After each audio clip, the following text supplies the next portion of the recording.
Često na trening trkači i trkačice dolaze sa posla ili posle neke stresne aktivnosti, a stres, kao što znamo, često se taloži bukvalno ovde, u ovom trapeziusu, znači u vratnom delu i u gornjem delu leđa.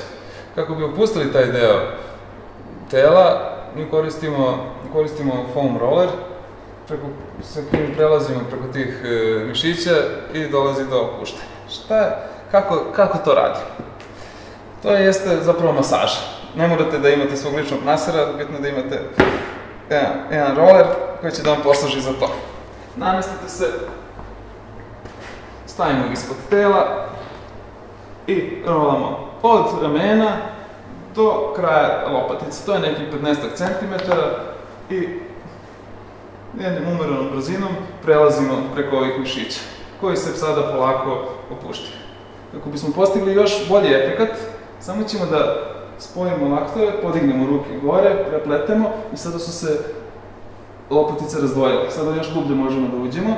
Sada ćemo blago da prebacimo težište na jednu stranu i lepo da izrolamo jednu stranu. Kada završimo sa jednom, prebacimo na drugu i lepo izrolamo i drugu stranu. Ovo treba raditi neko 2-3 minuta. Kada jasno opustimo te mišiće, sledeće što treba da uradimo jeste da istegnemo dobro taj deo. Znači nije dovoljno samo da priljubimo lakat uz telo, već da izvučemo čitavu ovu regiju, da izvučemo, kao da hoćemo da izvučemo ruku iz korena i povučemo na jednu stranu. Držimo nekih 30 sekundi do minut i isto to radimo sa drugom stranom.